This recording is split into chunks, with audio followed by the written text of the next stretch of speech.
Hello students, आज की video में हम प्राइड एंड प्रेजुडिस नॉवेल का थीम डिस्कस करने वाले हैं। प्राइड एंड प्रेजुडिस जो नॉवेल है इसको जेन ऑस्टेन ने लिखा है। देखिए, प्राइड एंड प्रेजुडिस जो नॉवेल है BA 5th semester English literature के पेपर नंबर 2 के सिलेबस में दिया भी गया है और इसकी समरी मैं अपलोड कर चुकी हूँ।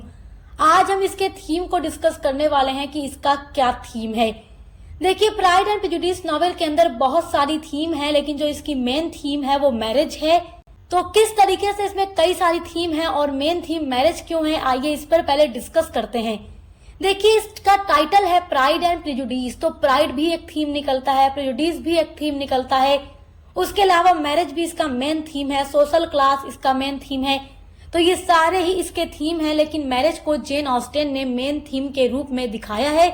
देखिए, ये जो नॉवेल है एक ब्रिटिश फिक्शन है और जेन ऑस्टेन एक ब्रिटिश राइटर थी। तो जब उन्होंने ये नॉवेल लिखा था तो उस टाइम ब्रिटेन सोसाइटी की जो कंडीशन थी जिसमें मैरिज ही एक मेन पर्पस था लोगों का कि बेटियां पैदा हों, बड़ी हों और उनकी अच्छे घराने में, ऊंचे घराने में शादी हो जाए, तो वही चीज लोग उस टाइम बेस्ट मानते थे।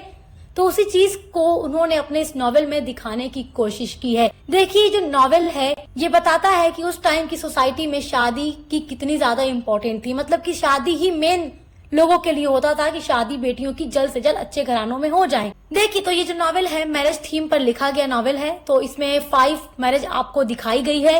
5th मैरिज वो कौन कौन सी है मैंने आपको जब समरी पढ़ाई थी तो बताया था, लेकिन यहाँ भी मैं उसको डिस्कस करूंगी ताकि आप थीम को और अच्छे से समझ सकें।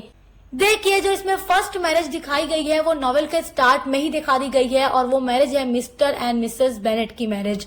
उसके अलावा आप इसमें देखेंगे 4 और मैरिज जो कि नॉवेल में आगे चलकर होती है। तो इसमें 3 मैरिजेस को बैड मैरिज के रूप में जेन ऑस्टेन ने दिखाया है और 2 मैरिजेस को उन्होंने गुड मैरिज के रूप में दिखाया है। तो इस नॉवेल में वो 3 बुरी मैरिज कौन सी है और वो 2 अच्छी मैरिज कौन सी है उसको आइए डिस्कस करते हैं। देखिए, जेन ऑस्टेन ने यही कहा है कि प्यार और सम्मान से परे जो शादी होती है, प्यार और सम्मान के साथ जो शादी होती है वो सोसाइटी में एक सक्सेसफुल शादी मानी जाती है और वो शादी हमेशा सक्सेसफुल होती है।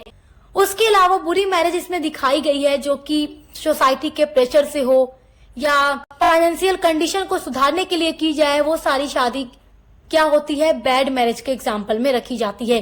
जैसे आपने देखा शार्लेट और कॉलिंस की जो शादी हुई, उनकी शादी कैसे हुई।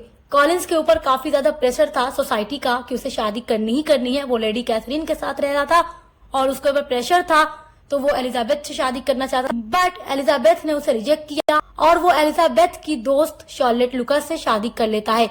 शार्लेट लुकस भी उससे क्यों शादी करती है कि उसकी एज भी अब ज्यादा हो रही है और उसे वित्तीय सुरक्षा चाहिए, मतलब फाइनेंशियल कंडीशन उसकी सुधर जाए, इसलिए वो कॉलिन से शादी कर लेती है।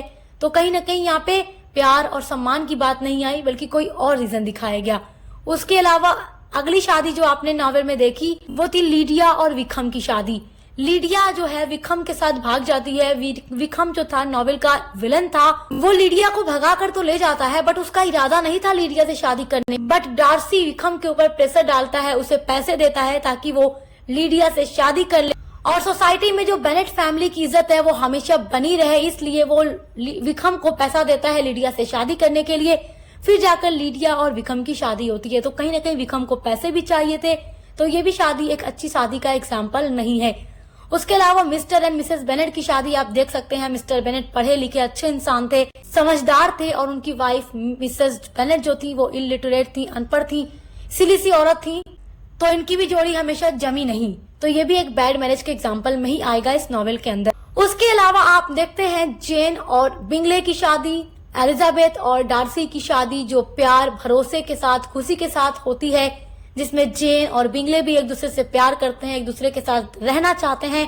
तो ये भी नॉवेल में एक अच्छी मैरिज का एग्जाम्पल है।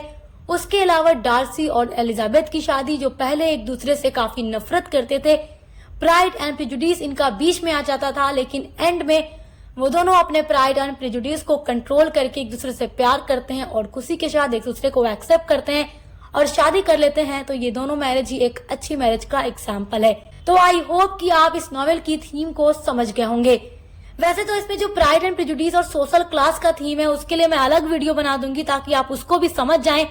आज की वीडियो में ये समझना था कि इसकी मैरिज थीम क्या है, तो आई होप कि आप वो समझ गए होंगे। अब मिलते हैं अगली वीडियो।